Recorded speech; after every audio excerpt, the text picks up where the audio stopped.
What I'll be sharing about today and probably next week, which you almost never hear me say that. I don't know if I've ever said that, but are going to be things that are essentials, preparation for revival. We believe that God has already begun revival, and we believe that it's going to be coming ever increasingly. At first it may seem like a trickle, then it may be knee deep, then it may be waist deep, then it may be a flood. It will be essential that God prepare each of us for revival, because when God brings revival, each one of you will be ministers.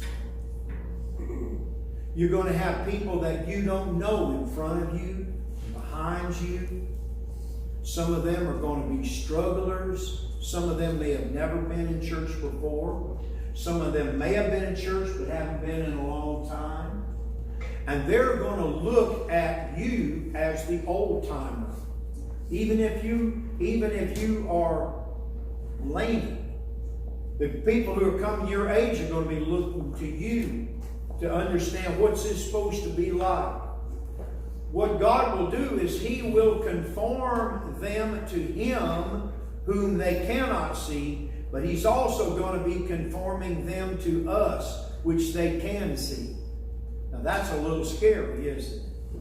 But it's true. If you're a mom or dad, you know that that's true. Your children grow up based on what they've seen. They become the father they've seen you be. They become the mother they've seen you be, hopefully. And so I want to tell you that I believe where we're headed is important. Matthew 11, verse 1 through 6. And it came about that when Jesus had finished giving instructions to His 12 disciples, He departed from there to teach and preach in their cities. Now when John, that's John the Baptist, now when John in prison heard of the works of Christ, he sent word by his disciples and said to him, Are you the expected one, or shall we look for someone else? And Jesus answered and said to them, Go and report to John what you hear and see. The blind receive sight, the lame walk, the lepers are cleansed, the deaf hear, and the dead are raised up, and the poor have the gospel preached to them. And blessed is he who keeps from stumbling over me. This is an unusual scripture, isn't it? John the Baptist is the one that, if you read on in your Bible, pretty soon Jesus is going to say, among those born of women, there has not ever been one greater than John the Baptist.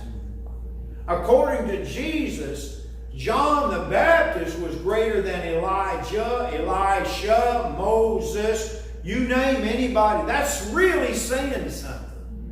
If you said that, I couldn't believe it. If I said that, you might not believe it, but Jesus said it, and so that we got to believe that. And yet, here's the greatest person born of woman, and they're in a crisis. John is in prison, and it's dark. There's no more disciples. There's no more clean water to go out. There's no more souls being baptized. There's nobody coming to him for counsel. He begins to wonder if he's ever going to see a living person again. And as it turned out, he wouldn't. He would never leave that place of darkness. And he began to wonder, have I been right, or have I been wrong? Was my ministry fulfilled, or have I missed everything? Jesus was very kind to him, because after that's when he said the things I said nice about John the Baptist. But there's something that he said that really, that Jesus said that really struck me. He said the things in verse 5. The blind receive sight, lame walk, lepers cleansed, deaf hear, dead raised up, and the poor have the gospel preached to them. He saved the best for last when he's given that list. The best is that the poor have the gospel preached to them. Because if you're lame, someday you're going to be, it's going to pass. If you're blind, someday that's going to pass. If you're lonely, if you're sick, if you got cancer, someday it's going to pass. In the heavens, it's going to pass. But none of that would have happened had you not had the gospel preached to you.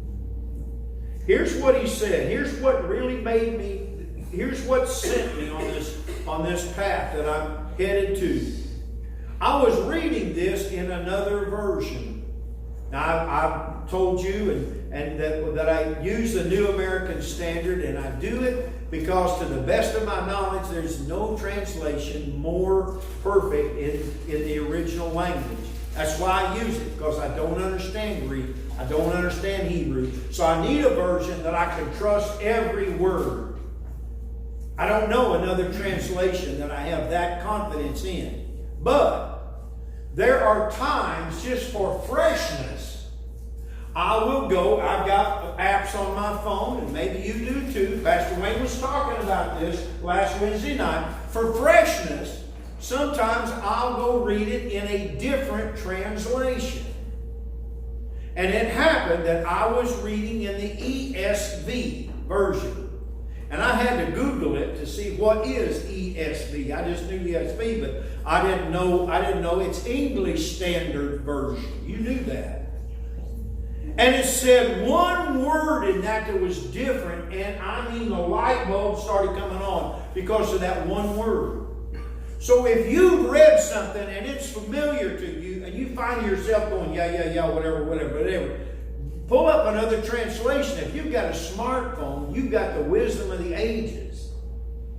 And you can, I've got a Bible Gateway because Pastor Wayne got me on it. And I can hit and I can come up with versions of the Bible. Why, shoot, I could even do it in the Chinese version if I could read Chinese. It's all available to you. And here's what this ESV version said. And blessed is the one who is not offended by me. Blessed is the one who is not offended by me.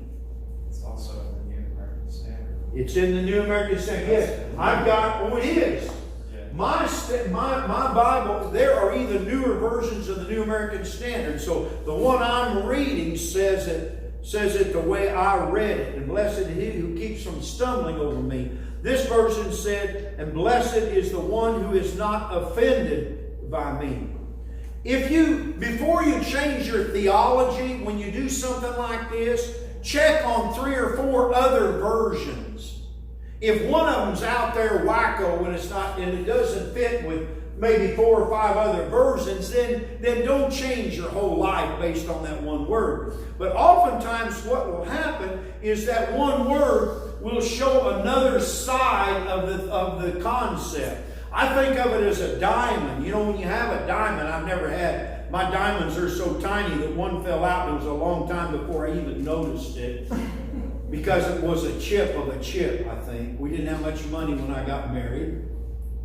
But if I had a large diamond, every time I turned it, you would see a different facet. You would see a different face, a different side of it.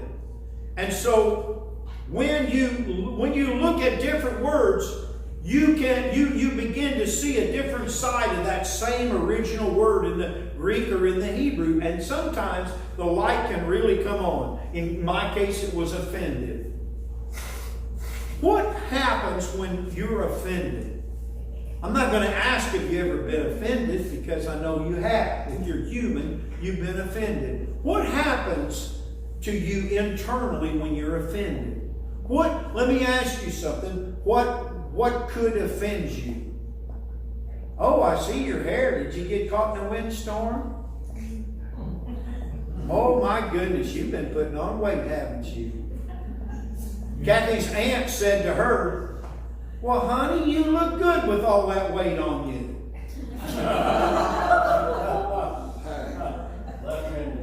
Yeah. We've all had reason to be offended sometimes. Who's that goofy little kid in the front row? That's my grandson. I'm going to knock you in the tooth.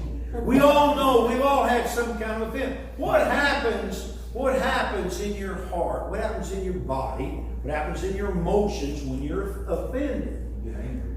You get angry. You get upset. You take the contrary view. Oh, yeah? You take the contrary view. When you are offended, what if the Lord called on you to pray at that moment? Could you do it?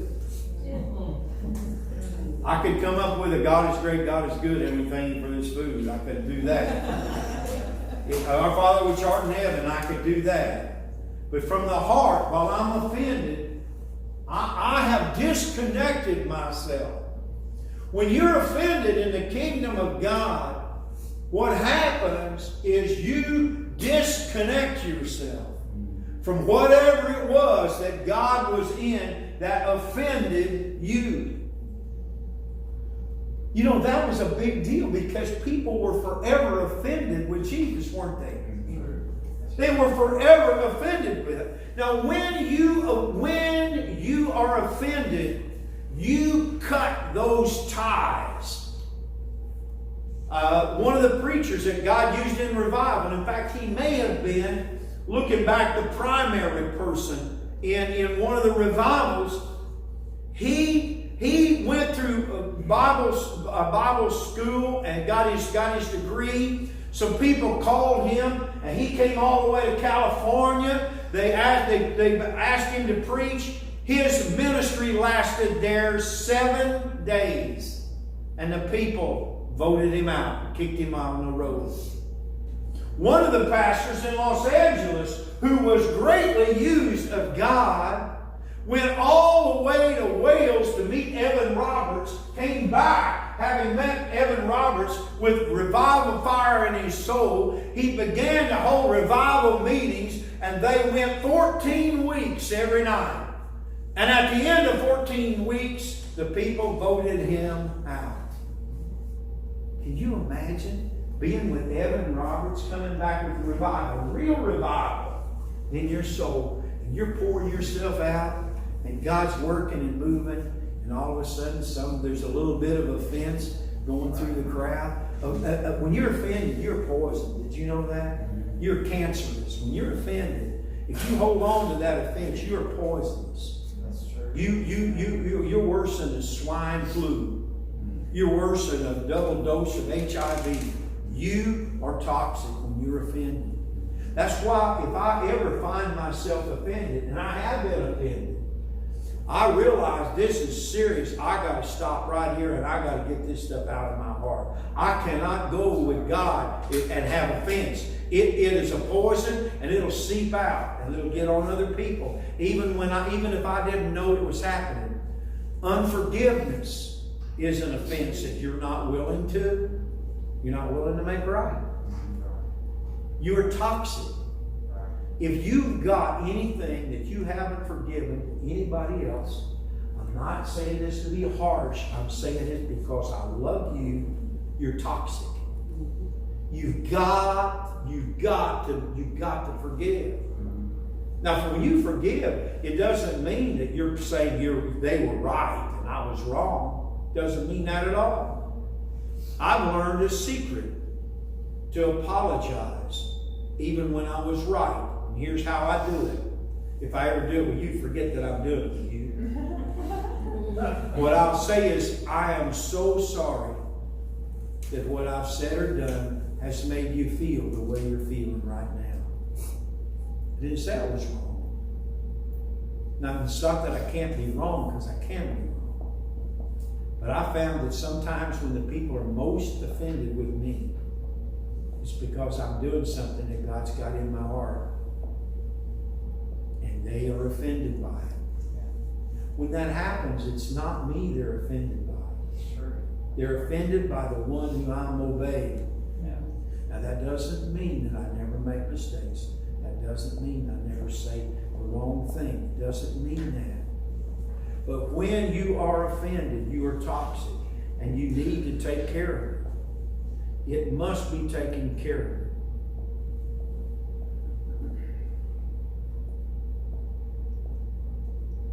That stumbling thing is all over the scriptures, isn't it? It says, I think this is the scripture. I didn't have a chance. It came back to me later. Look at 1 Peter 2:8. And if it's not what I'm thinking, then we'll just know it was disjointed. But our screens are blank and everything. Yeah, here it is. These words were written in prophecy about Jesus. Can you imagine being offended at somebody, and when they're in the presence, blind people are seeing, lame people are walking, lepers are being cleansed, deaf people hear, dead people are being raised up, and the gospel is being preached? Can you imagine being offended by somebody like that? It was prophesied long ago, these words. And a stone of stumbling and a rock of offense. They're talking about the Messiah. For they stumble because they are disobedient to the word, and to this doom they were also appointed. Look, you and I cannot be. We cannot stumble over the things of God because we're not willing to submit. Sometimes when a pastor will preach, forgiveness is one of the most difficult things to preach. There'll be somebody and they are so gritty in theirs and they can't stand it. From that time on, they may think that the pastor's wrong in every spiritual thing he says. Did you know that? Jesus said, don't judge. Because if you do, you will be judged. How many of you hope to be judged often? No. Then don't judge. Jesus said, if you judge, you will be judged.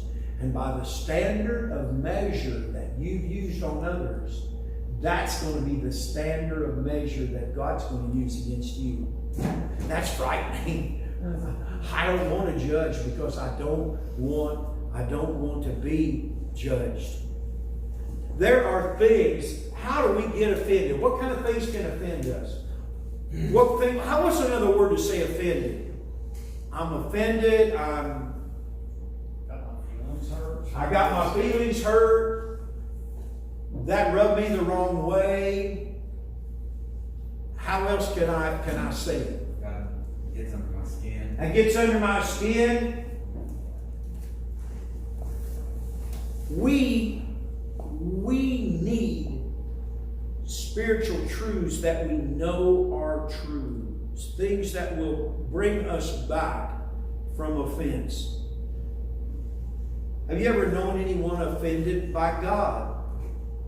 By God being God, they were offended. Oh, yeah. Give me an example. You said, oh yeah, give me one. Well, it just came to my mind. There's a movie that Kathy just watched, and the main character he's a very hopeful person, but he says that I think it was his little brother died when he was young, and he said, me and God just don't get along too good since then. And, that was fictional, but I know that again and again and again, where something happened to somebody in their family. I've got two specific examples here that from face-to-face meetings. I've got two written down before you said that. One man was a Harley rider. We met him over there in the meetings. He came in, he was working hard at being the Harley rider. You know what I'm talking about? Hair was long, hadn't been washed, who knows when, had a big knife on his side, had a gun on his Harley. He told us later, quick to tell us about his pistol on his Harley. He comes in and he's drunk. And he comes in Arby's, and there's just a few of us in there. He comes in and he's drunk. And he can't read. And so he's looking at the Arby's sign, and he can't read anything. And he wants them to tell him everything that's on that sign so he can decide what he wants to eat. They don't grasp what's happening, and he's becoming more outward about it. Well, what's that say? Well, what's that say? What's that say? Well, he's doing that. They're here, the signs back there. They got no hope of doing that. And this one young man, a high school boy, who I think perhaps was a little limited in his abilities. He's trying hard, but he just can't do it. And finally the guy, they just tell him, well, do you like this? Do you like this? Do you like this? One fellow was really artful, masterful with the guy. And we ended up giving him a Arby's with cheese and some onion rings and something else. And the guy sat down, and you would think that's the end of it, but it wasn't. Well, those of us who are there are trying to be kind and to be gentle and deal with the guy. But then Pastor Robert came in. Pastor Robert was the home pastor of the church where we went. He came in and he just began a conversation with this guy. And that's not easy. And in the process of this conversation, this guy tells us, I've got 4 ex-wives and I still keep contact with them all, if you understand what I'm saying. And he said, I'm mad at God. He killed my son. He killed my first wife. Mad at God. Now he talked about the Lord in other ways. And he listened about the Lord in other ways. When you try to tell him that God is good, he could not imagine it because he had been offended. He had taken offense because his son and his wife, he thought, the way he said it, he said God had killed them. There was a man in a campground, and I was camping. And I was working hard at building a relationship with him. And the last time I saw him, we're in the campground, and we're walking, and I said something about the Lord. Now, I'm real careful. I don't just throw the gospel everywhere. I try to be careful. And I said something to the Lord. And I can tell it convicted his heart. And here's what he said to me. He said, I need to tell you, the Lord and I aren't on speaking terms right now. And I said, why? He said, because he took my wife. And so for 4 years, he's been offended at God. That God has somehow been unrighteous in his life. And he's not on speaking terms anymore with God. And I spent some time with him, and I talked to him. I said, listen, when somebody says they know how you feel, chances are they never do. But I said, I lost a grandbaby before her first birthday. And I know a little bit about what it takes to deal with that. And I said, here's what I know. God is good. And everything he does is for his eternal good. And here's the scripture. Here's my stake. Here's my, whatever you want to call it. Here's my verse. God is light, and in him there is no darkness at all. So I don't have to struggle that there's a dark side to God, and every once in a while he zaps us. That is not it. I can't understand it, but I know, and I will not be moved. And those things are the things that you have to keep from being offended. I was once offended as soon as I got saved. I hadn't been saved very long. And our Bible teacher, Grandma Helen, said something. And she said something. And she said something, well, if you don't believe that, you don't have any reason to be here. Or something like that. And I was offended. I really was offended. And I had to work through it. And here's how I worked through it. The same idea. I said, well, here's what I know about Grandma Helen. She's lived this way and that way. She's done this. She said this. She's prayed this. And I went down all the things that I knew factually about her. And now here's this one thing, and I don't know about that. I'm wrestling with that. But if she was right here and here and here and here, if she was faithful here, here and here and here, then I'm going to suck it up on this one thing. That's good. That's good. And I found later she was right even the one thing. You and I must absolutely determine in our heart that we will not be offended. Amen. There's a scripture that says, Thou wilt keep him in perfect peace, whose mind is stayed upon thee, because he trusteth in thee. That's right. There's another one that says, Thy word I have hidden in my heart that I might not sin against thee. When we're offended, we step right off into sin. I mean, we dive in, like diving off the high dive. When you find out why people were missed God, you can go back to say that they were offended. The scribes and the Pharisees, many of them, nearly all of them, early in the ministry of Jesus, were offended at Jesus. And why were they offended? Their understanding of the scriptures were challenged. Jesus was doing things on the Sabbath. He was healing people on the Sabbath. And me and you and all of us have determined that there's things that you do on the Sabbath and things that you don't. Some of them got upset because his disciples were eating and they weren't washing their hands in the same method that we've been teaching everybody for years. This is a must. And Jesus came in, and some of those things that were just little picadillos, if you will, they weren't rules, they weren't laws, they were traditions, and we've been holding to our traditions. Our traditions make us who we are. If you've ever seen the Fiddler on the Roof, you know that song, traditions.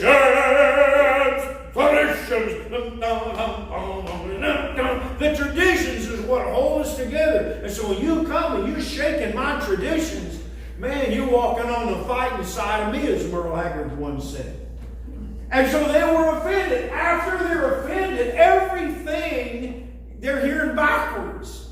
Everything that's being taught, they're taking the contrary view. They're offended in everything. Offense is so nasty and dastardly because once you're offended in one thing, you're going to be offended in more. Have you ever been offended with your husband? Offended with your wife? Have you ever noticed that once you're offended with them, they just keep on doing things that offend you? Even though you may have a sweet wife like I do, if you ever entertain offense once, then you're going to be looking for more offenses. And if you're looking for them with a twisted mind and a twisted heart, you're going to find them. I so hated Grandma Helen Dunning, the founder of our church. I so hated her when I was a sinner that I once told my wife, I said, why don't you just go up there and live with her if that's the way you want to do it? I mean, how could you be more offended? After I got saved, either Grandma Helen got straightened out or I got straightened out. After that, I'm taking her the first thing out of my garden.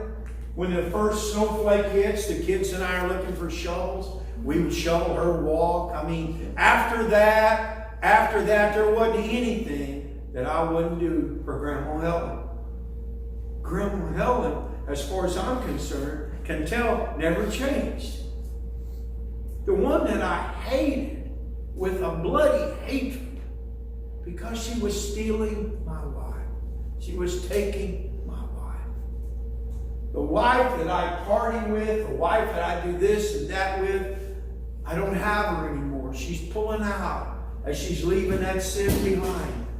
And I'm still very much in that sin. And I realize I'm losing a partner in sin. And it was her fault. And I hated her for it. But that was poison. And until that was turned around, I didn't have any spiritual hope. Satan himself was offended. Yeah, that's true. And his offense cost him everything. Go to Ezekiel if you would. It's chapter 28, verses 15 and 16. The possibility of entertaining an offense, even one offense, is so serious that I'm hoping that the moment you feel like a cat who's being petted the wrong way. The moment that you feel the slightest tinge, I'm hoping and praying that you will deal with it immediately. And here's the worst case scenario. It's talking about the cherub who was in charge of worship. It says, you were blameless in your ways from the day you were created until unrighteousness was found in you. In the next verse, by the abundance of your trade, you were internally filled with violence, and you sinned. God says, therefore, I have cast you as profane from the mountain of God, and I have destroyed you, O covering cherub, from the midst of the stones of fire. You see, there was no grace at that point. The grace had not been won yet. Jesus had not come, given his life, and made grace available. I can't imagine what it would be like to live without grace. But here was an example. Satan began to look, and he began to see the glory of God, and he was the worship leader. But at some point, he began to think, what am I, chopped liver? I mean, he may be the centerpiece of heaven, but I'm the most beautiful of all the angels. Maybe I don't need all the worship, but I ought to get some. Maybe I don't need all the praise, but I ought to get some. And he let that poison enter his heart. And the rest is history. I want to encourage you in every way that I know how. Do not allow the least offense to take root in your heart. Sometimes it will happen and you're not at fault. It happens in a second. A thought comes to you. You're not at fault. What you do with that fault, however, you are responsible for. The powers of hell can throw a thought into you. I don't know how they do that, but I know that they can. I know sometimes I'll be in the midst of a spiritual time, and all of a sudden I'll have this thought that I would be embarrassed if anybody ever knew that thought was ever in my mind. Something awful, something dark, something. And I know when that happens, I didn't do that. That came from without, and I reject that immediately, and it does not stick. The Bible tells us that we need to lift the shield of faith. And what does the shield of faith do? The Bible says, it tells us, what does it say? What does the shield of faith do? What? It protects. It quenches all the fiery darts that come. So when I have that thought, somebody go, oh yeah, I can't believe I remember that. So when you have that thought, you're not responsible for that first one. But then you can turn the shield of faith and you can begin to say, by the grace of God, I resist every awful and evil thing. That thought was not mine. That thought did not come from my heart. By the grace of God, I've got a new heart and a new life. And I'm a follower of Jesus Christ, and grace covers me. And you begin to praise the Lord, and pretty soon you won't be able to find the one who's shooting those darts. Because when you begin to praise God, they got to vacate the premises. Amen. But you need to be careful. Need careful to do that. We're coming near the end of this message. There are some of the heroes of the faith who have made tragic mistakes in failing to believe, failing to hold on, in finding offense in what was done. One of them I think of was one of the disciples, Judas. Judas looked at the teachings of Jesus and found wonderful teachings, but there was a flaw in them, he thought. Judas was one who believed that the kingdom of heaven is for now. And he, I believe, was not happy that Christ Jesus was so willing to let some of these promises come at some later time. He thought that the Messiah should stand up.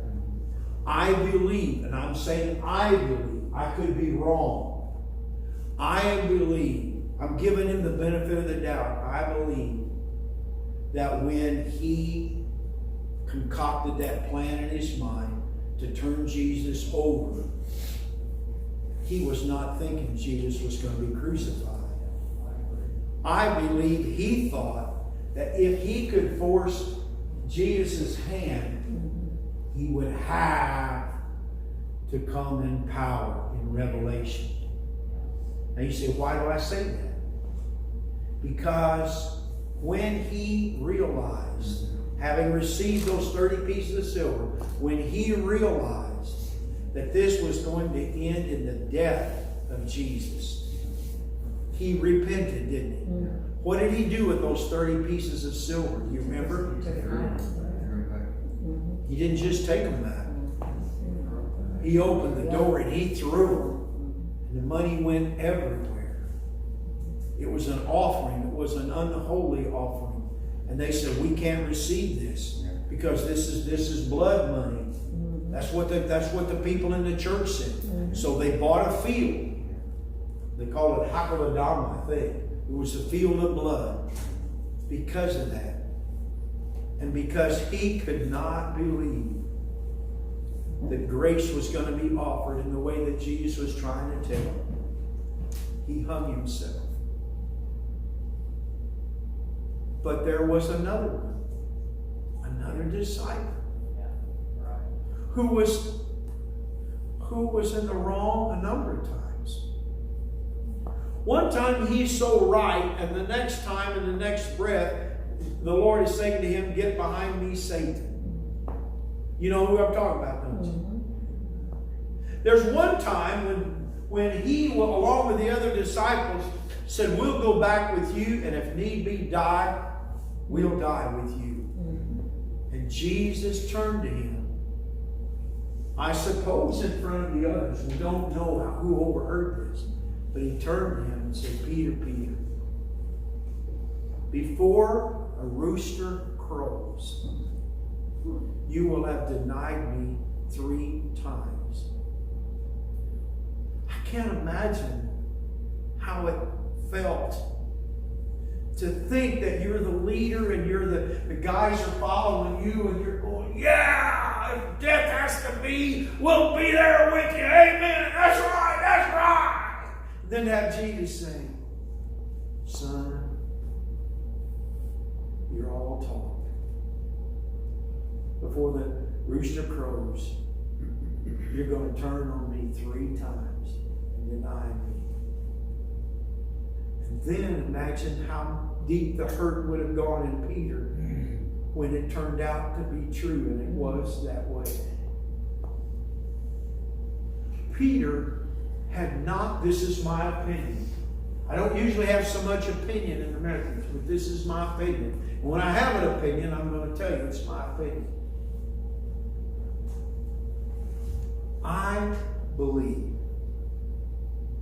that Peter somehow had a resilience. Remember, you said, why do you believe that way? Remember when Jesus said, if you eat my flesh and drink my blood, you cannot be my disciple. And the Bible says, many that had been walking with him, these are people who were traveling with him, these were faithful people. Many of them were, and that's the end of it. He didn't see them anymore. And Jesus turned to the disciples and said, what about you? Are you leaving too? And Peter, to his credit, said, where could we go? Nobody else has the word that you have. So he had his ups and he had his downs. But is that a miserable way to live? Have you ever determined, I'm gonna go all for God, and then before the day's done, you do something stupid and you go down in flames. And then you get up tomorrow and say, I'm going to go for God. I'm going to go for God this time. And before that day's done, you do something that you regret and you go down in flames. Don't stay down in those flames, because His grace is there for us. Peter, because he did not hang himself, If anybody would have hung himself, if Jesus turned to me in front of all the boys, said, "Get behind me, Satan. You are a stumbling block to me." I don't know how I could have stayed with the party. After that, I would have considered hanging myself when the Son of God, the Messiah, says that to me. But there is a place. It's in the book of Acts, and I can't recall it because I wasn't going to share it. There's a place where Peter, the one who's been up and down, now he's up, and God's using him, and he's preaching in the book of Acts. And God is healing people every place. And they throw him in prison. But while he's in prison, and they're holding him, I don't know if he's in prison, they're holding him temporarily. And they bring him in, and they press him. He knows this might cost him his life. And he says, whether it's right for you, for me to obey God rather than your words or not, you decide. But as for me and my house, that's how I would have said it in redneck. And then they treated him harshly, but the Bible says he left rejoicing. Because he at last had done it. At last he got it right. At last he faced that lion, that tiger, that bear, and he came out on the winning side. Don't give up.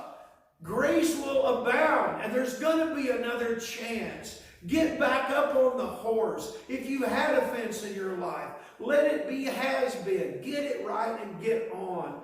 Go on with it, because all of these things are leading us to a place of heart that God must have before he can bring revival. And if you want to know what that is, I'll see you next Sunday. Amen. Jesus, I thank you that there is no offense in you, but sometimes there can be offense in us. There's no lack of understanding in you, but sometimes there can be in us.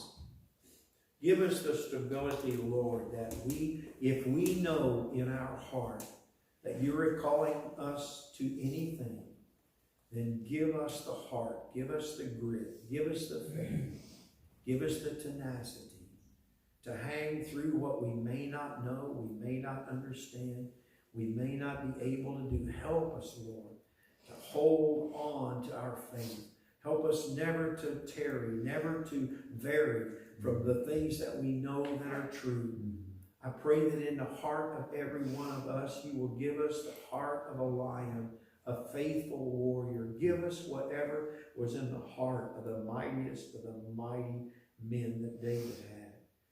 Give us that faith, Lord, to believe that you're going to finish a work in us that we cannot even imagine now in our own weakness. You are God. You are Elohim Adonai. You're the way, the truth, and the life.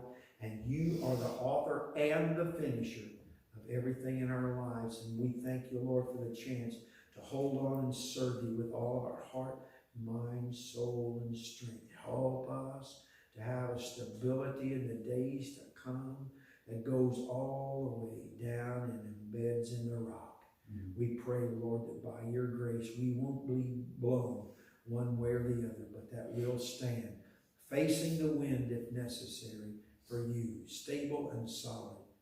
An example, Lord, that we'll not be ashamed of. And only you can do it, but you can do it. We give you praise now in Jesus' name.